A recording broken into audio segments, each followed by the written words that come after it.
खास कार्यक्रम गाइड में स्वागत है आपका। दोस्तों, मैं हूं आपके साथ प्रेरणा।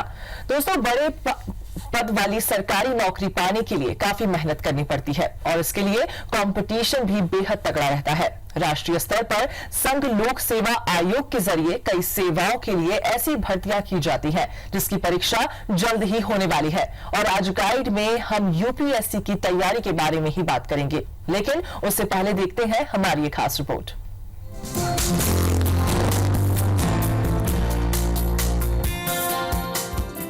संघ लोक सेवा आयोग या यूपीएससी की भर्ती परीक्षा 3 चरणों में आयोजित की जाती है। पहला चरण प्रारंभिक परीक्षा यानी प्रीलिम्स का होता है, जिसमें 2 अनिवार्य प्रश्न पत्र होते हैं। प्रत्येक प्रश्न पत्र 200 अंकों का होता है। दोनों पेपर बहु विकल्पीय होते हैं। प्रारंभिक परीक्षा का दूसरा पेपर क्वालिफाइंग पेपर होता है, जिसमें परीक्षार्थी को कम से कम 33% अंक लाना अनिवार्य होता है।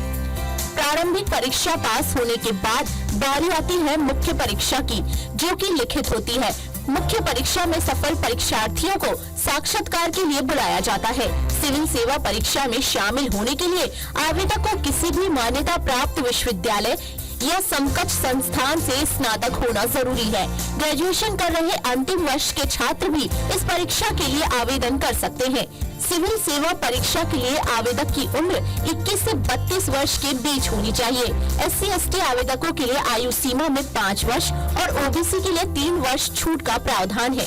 सामान्य श्रेणी के आवेदक इसमें 6 बार शामिल हो सकते हैं, इसलिए अवसरों का उपयोग सोच समझ कर करें। यूपीएससी क्लियर करने के लिए विषयों की जानकारी और अंग्रेजी भाषा पर तगड़ी पकड़ होनी तो चाहिए। साथ ही पढ़ाई और टाइम मैनेजमेंट के लिए सूझबूझ भी बेहद जरूरी है। Bureau report IBC 24।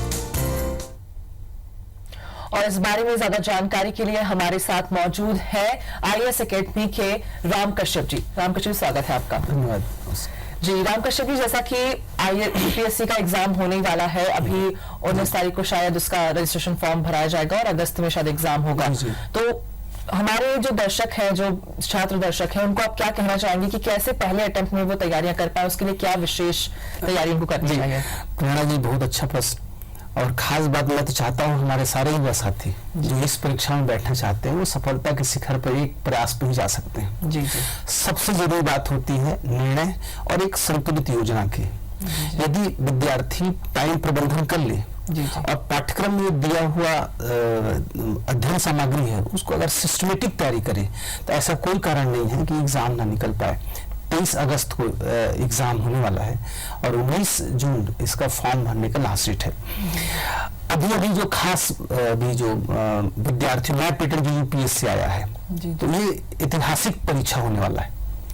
ये कि जो हमारे खासकर हिंदी भाषी क्षेत्र के जो विद्यार्थी जो C-सेट पर दिक्कतें होती थी, तो अब C-सेट को केवल क्वालिफाइंग नंबर कर दिया है। मतलब उसको सिर्फ 33% लाना है, जिसका मेरिट पे नंबर नहीं जुड़ेगा। अच्छा। अब जो मेरिट पे अंक होगा वो सामान्य अध्ययन फर्स्ट पेपर की है। अच्छा। और उसमें 100 प्रश्न आएगा और 100 प्रश्न में सारे सब्जेक्ट हैं जिसको बताना चाहूंगा। जी। जैसे अंतरराष्ट्रीय समसामयिक घटनाक्रम, दूसरा भारतीय संविधान और राज्य व्यवस्था, भारत के इतिहास, विश्व का भूगोल, भारत का भूगोल, और भारत के इतिहास में खासकर आधुनिक भारत और स्वतंत्रता आंदोलन को फोकस किया गया है। जी। और हमारे संस्कृति कल्चर की बात है। देन इसमें सामान्य विज्ञान, ये टॉपिक्स लगभग इसमें शामिल किया गया है सामान्य अध्ययन के पाठ्यक्रम में। यदि हमारे युवा साथी इस परीक्षा की तैयारी अगर ऐसा सिस्टमेटिक करें तो ऐसा कोई कारण नहीं है कि वो एग्जाम में न निकल पाए। अच्छा, मतलब इस बार पैटर्न पहले से काफी अच्छा कर दिया गया है, जिससे स्टूडेंट्स को भी आसानी हो पढ़ने में और एग्जाम देने में। और किन किन, जैसे आपने C-सेट का एक पेपर बताया, उसका क्या महत्व, जो आप मेरिट का बता रहे थे, एक बार बताना चाहूंगा। एक्चुअली में क्या था, पहले 2 पेपर होता था, JES और C-सेट, तो दोनों मिला के मेरिट बनता था। अच्छा। अब इस बार क्या किया यूपीएससी ने, C-सेट को मेरिट से हटा दिया है। वो कहता है सिर्फ क्वालिफाई करो।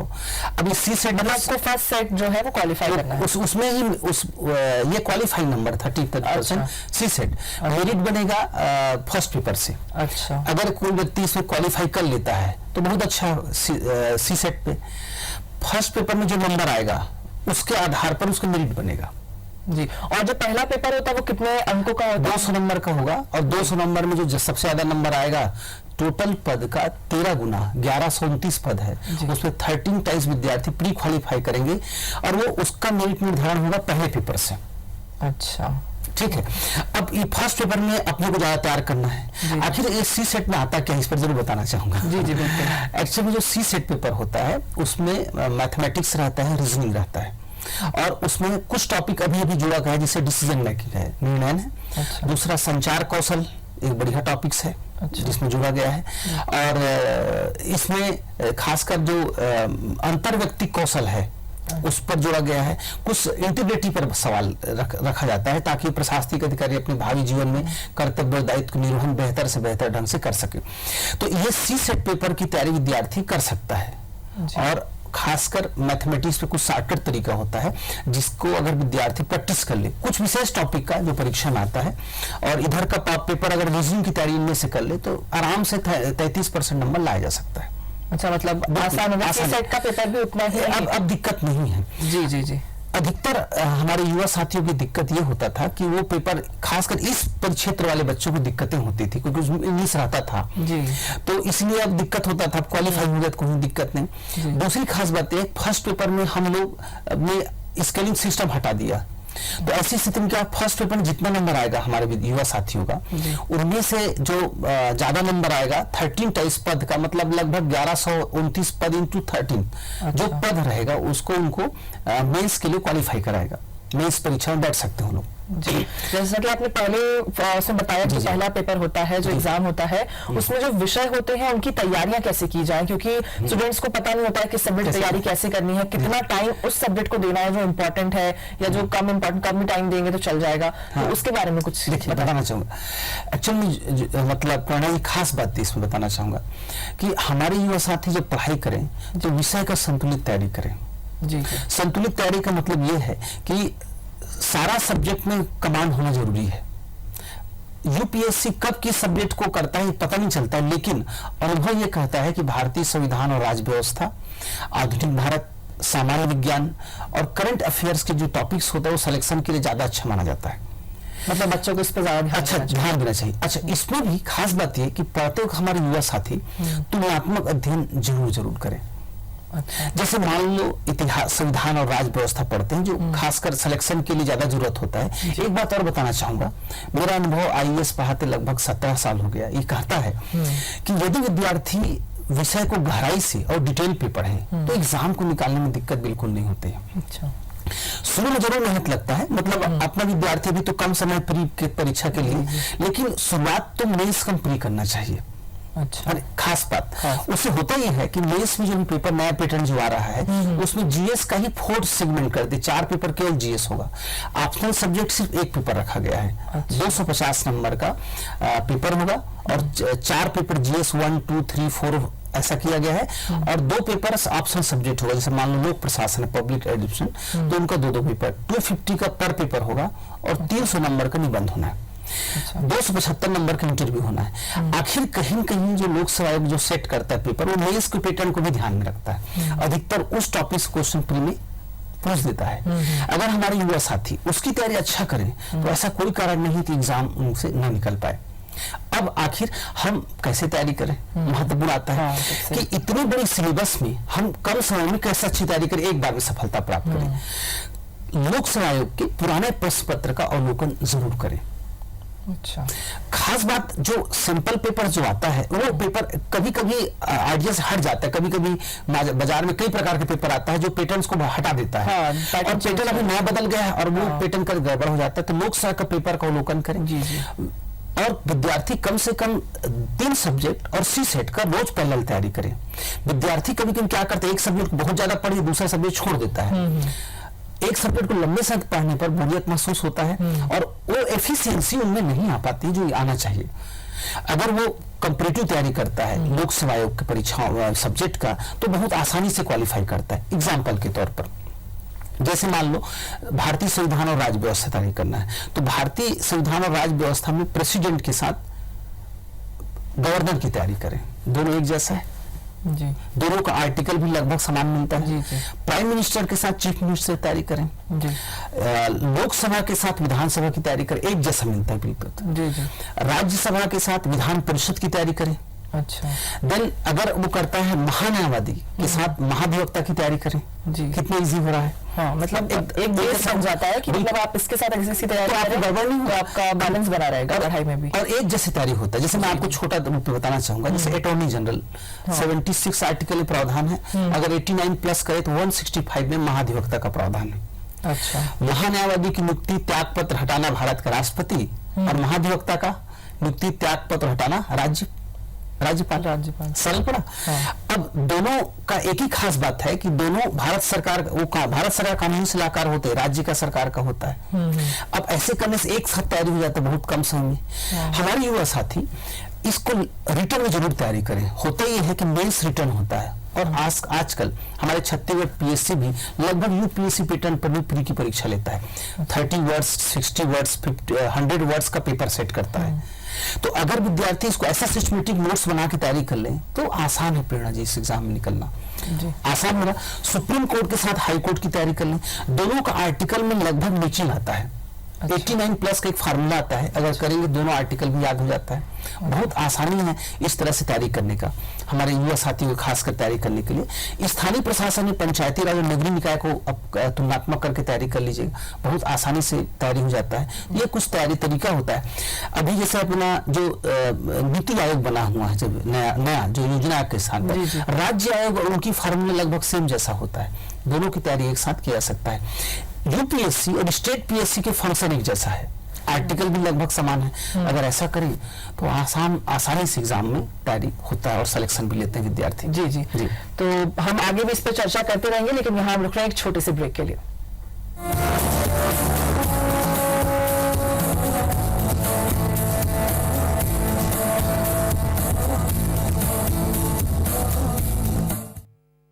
शिक्षा इंस्टीट्यूट द्वारा निशुल्क मेगा वर्कशॉप छत्तीसगढ़ पीएससी प्रारंभिक एवं मुख्य परीक्षा तथा यूपीएससी प्रारंभिक परीक्षाओं हेतु दिल्ली के प्रख्यात व्याख्याता डॉक्टर एस पांडे, आनंद शुक्ला एवं डॉक्टर विकास सिंह के द्वारा व्याख्यान 11 से 13 जून तक। शिक्षा इंस्टीट्यूट शिव टॉकीज चौक बिलासपुर। क्यों ताऊ सरपंची छोड़ के रंगाई शुरू? बेटा याद रख, लाल रंग मतलब खतरा, जैसे इस हैंडपंप का पानी। मतलब? बताता हूँ। सरपंच जी जानते हैं बिटिया दांतों की बीमारी से क्यों पीड़ित है? कारण है दूषित पानी। हानिकारक रसायनों से दूषित पानी का सेवन करने से गंभीर बीमारियां हो जाती हैं। सरपंच होने के नाते गांव के हर हैंडपंप की जांच करवाएं, और अगर पानी दूषित हो तो लाल रंग करवाएं। कहाँ चल दी? साफ और सुरक्षित पानी लेने। सही कहते हैं काका, लाल मतलब खतरा। जल ही जीवन है। अच्छी सेहत चाहिए तो साफ जल अपनाइए। SIPS Rewa, MSW, PGDCA, BBA, BCom CA, BCA, BCom ECO, स्नातकोत्तर और स्नातक पाठ्यक्रम के लिए सर्वोत्तम संस्थान। ब्रेन मैपिंग टेस्ट और करियर काउंसलिंग। संपर्क करें Shri institute of professional studies near केंद्रीय विद्यालय नंबर 1, जयंती कुंज रीवा MP। शाला प्रवेश अभियान, सब बच्चे स्कूल जाए, कोई छूटने न पाए। 16 जून से 30 जून। बेटी हो या बेटा, बिना भेदभाव सभी का दाखिला। स्कूल में मध्याह्न भोजन, किताब तथा गणवेश। शाला त्यागी और अप्रवेशित बच्चों का उम्र अनुसार कक्षा में प्रवेश। प्रवेश के लिए जन्म प्रमाण पत्र जैसी कोई औपचारिकता नहीं। नक्सल प्रभावित जिलों में 30,000 से अधिक बच्चों हेतु आवासीय विद्यालय।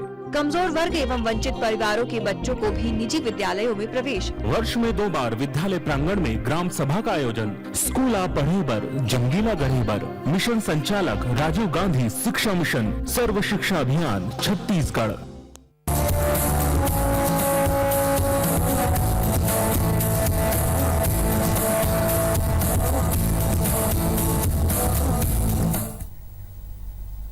ब्रेक के बाद स्वागत है आपका, और स्टूडियो में लगातार हमारे साथ बने हुए हैं राम कश्यप जी। राम कश्यप, जैसा हम लोग तैयारियों की बात कर रहे थे, तो जो सब्जेक्ट्स आपने बताया कि बच्चे इस तरह तैयारी कर ले, लेकिन इंग्लिश भी एक बहुत ही अहम रोल प्ले करता है, क्योंकि कुछ बच्चे अंग्रेजी में कमजोर होते हैं, उनको दिक्कतें आ जाती हैं। तो इस बार क्या उसके लिए कोई ऐसा रखा गया है कि बच्चों को आसानी हो? प्रेरणा जी, उनके लिए बड़ा खुशी का क्षण है ये कि अब उनको मेंस में केवल क्वालिफाई के नंबर लिए गए, प्री के लिए नहीं किया गया उसको, तो अच्छी बात। और मेंस में भी उनको 25% नंबर लाना है, जिसका मेरिट पे नहीं जुड़ने वाला नंबर, क्वालिफाई बस करना है। सेम हिंदी का पेपर होगा, वो भी क्वालिफाई नंबर हो गया है, और उस पर मेरिट में नहीं जुड़ना है। अब मेरिट पे जुड़ेगा जनरल हिस्ट्री का मेंस में 4 paper, first second third GS और 2 ऑप्शनल सब्जेक्ट, निबंध का पेपर, ये जुड़ेगा, तो उसके लिए अच्छा बात है। और खास बात जो अब विद्यार्थियों को जो दिक्कत तैयारी में अभी जो होता है कि अपन मैथ्स की कैसे तैयारी करें, मैथ्स और हिस्ट्री देखा है तो मेन सब्जेक्ट्स होते हैं, जिससे कैसे अपन करें। देखिए, मैं जरूर एक बात बताना चाहूंगा हमारे युवा साथियों को कि वास्तव में अगर मैथ्स की तैयारी करते हैं तो कुछ शॉर्टकट तरीका जल्दी पकड़े।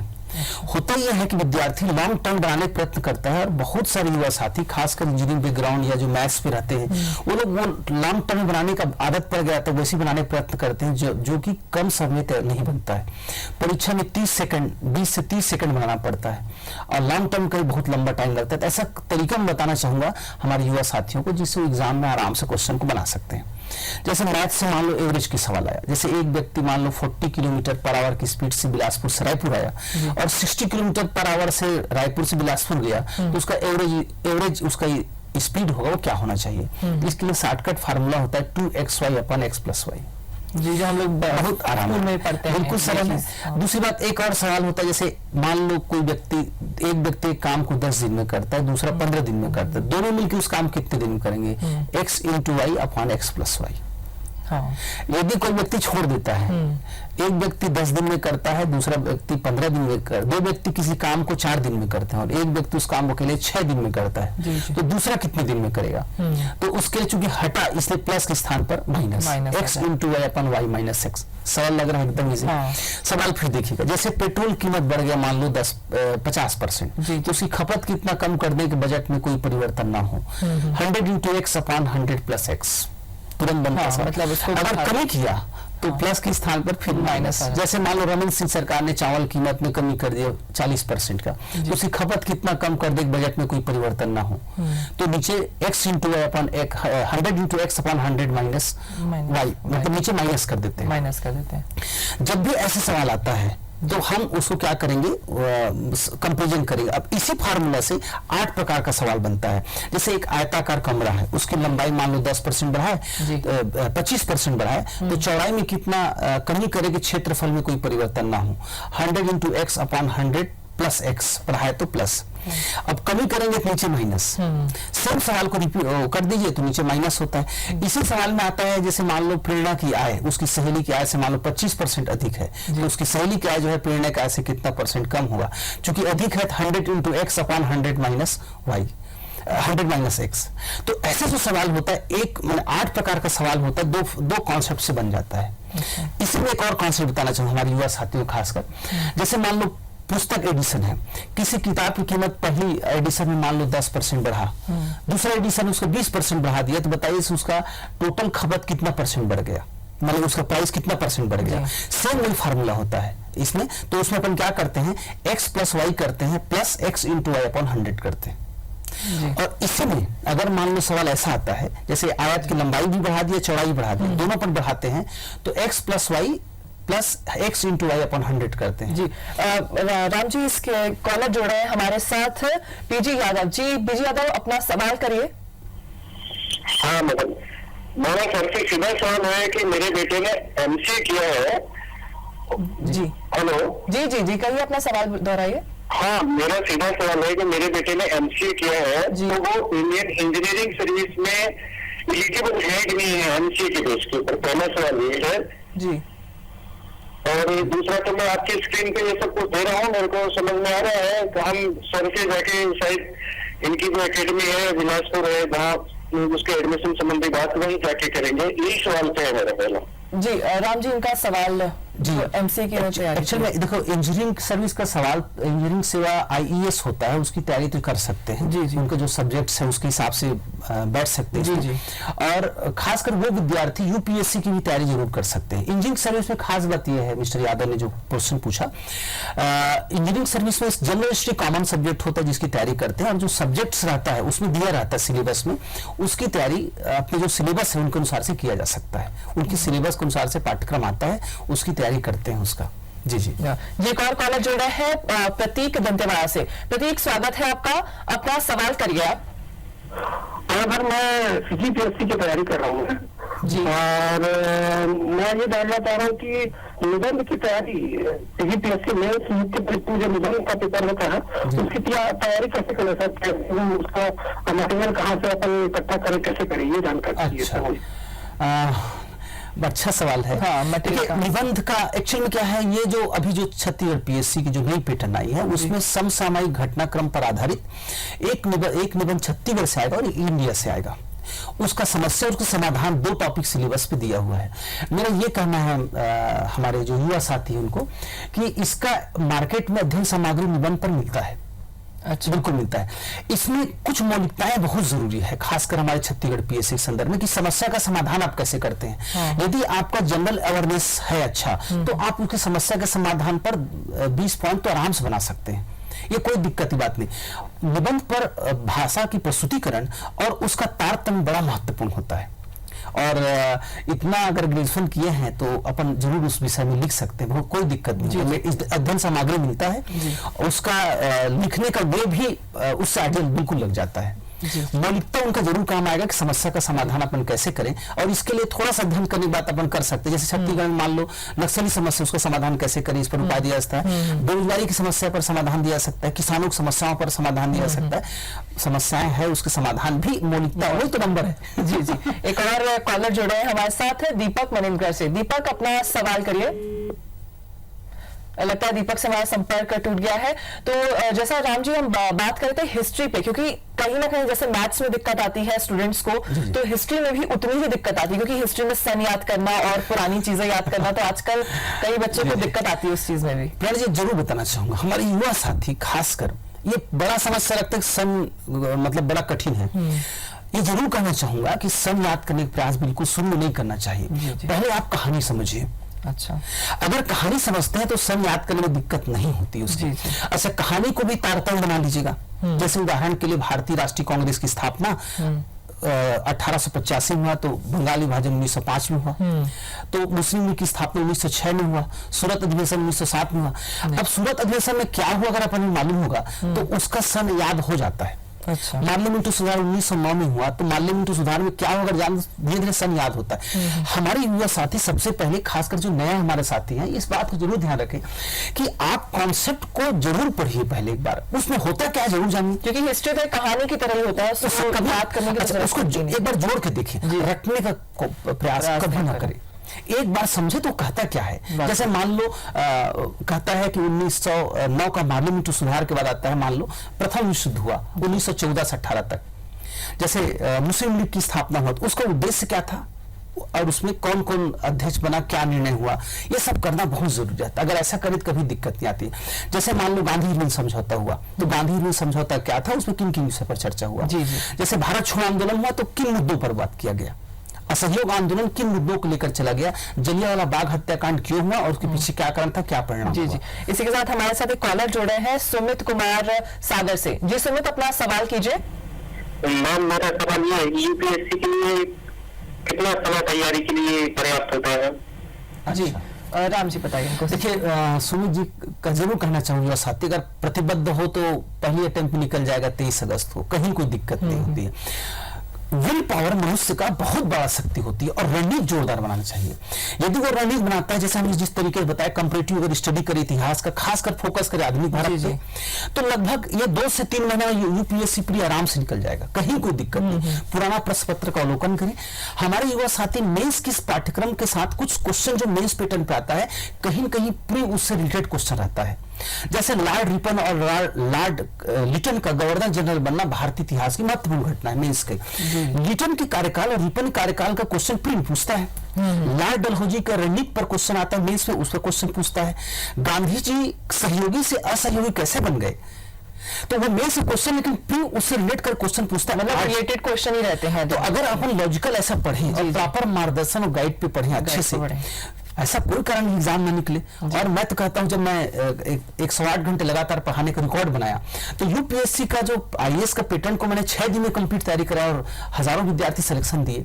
अलग अलग एग्जामों में। तो मैं तो नहीं कहता कि विद्यार्थी कम समय है, रणनीति जोरदार बनाए, हैप्पी होकर पढ़े और अन्य गतिविधियां जिसमें टाइम उसका नष्ट होता है उसको खत्म करे, रोक दे उन गतिविधियों में, फोकस तैयारी पर करे, टाइम मैनेजमेंट करे, सब्जेक्ट बदल पढ़े और दोनों पेपर को लेकर चले, जीएस और सीट सेट को। एक अटेम्प्ट में सिलेक्शन होगा और मैं चाहता हूँ कि आपके प्रोग्राम से हमारे सारे साथी सफलता के शिखर पर पहुंचे। जी। इतिहास की बात जरूर बताना चाहूंगा।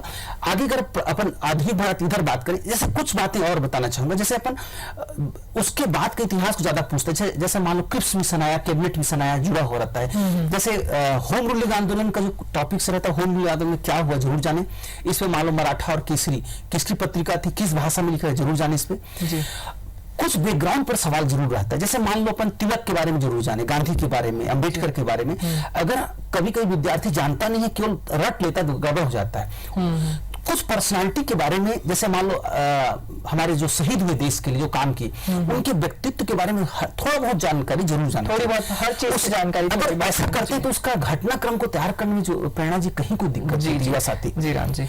और मैं एक बार जरूर करना चाहूंगा, एकदम हड़बड़ी में तैयारी ना करें, विद्यार्थी प्रसन्नता होते हुए पढ़ें और प्लान के साथ पढ़ें। जैसे मान लो प्राचीन भारत पढ़ते हैं, जैन धर्म और बौद्ध धर्म से क्वेश्चन आता ही है जनरली, सिंधु घाटी की सभ्यता से क्वेश्चन आता है। अब जैन धर्म बौद्ध धर्म पढ़ते हैं तो हमारे युवा साथी जरूर ध्यान रखें कि महावीर का जन्म कैसे हुआ, जन्म में कहाँ हुआ और मृत्यु कहाँ हुआ, और गौतम बुद्ध कहाँ हुआ, उनके माता पिता का नाम, उनके माता पिता का नाम, बौद्ध संगति उनका, जैसे मान लो बौद्ध संगति भी तैयार करना है तो 483, 383, 250 प्रथम सदी, ऐसे याद करें उसको। जी। उसके बाद उसका शासक कौन था वो याद करें क्रम से। जी। अब देखो कैसे इतना जल्दी तैयार होते, वैसे इसका याद कर लीजिए, कहीं कोई दिक्कत नहीं। जी राम जी, आपके पास नॉलेज बहुत है और धन्यवाद, आपने हम अपने विचार हमारे साथ जोड़े और हमारे जो जितने भी छात्र दर्शक हैं उनको बहुत अच्छा मार्गदर्शन दिया। धन्यवाद आपका हमारे साथ जुड़ने के लिए। धन्यवाद आपका, थैंक यू। तो इसी के साथ हमारे खास कार्यक्रम गाइड में आज बस इतना ही।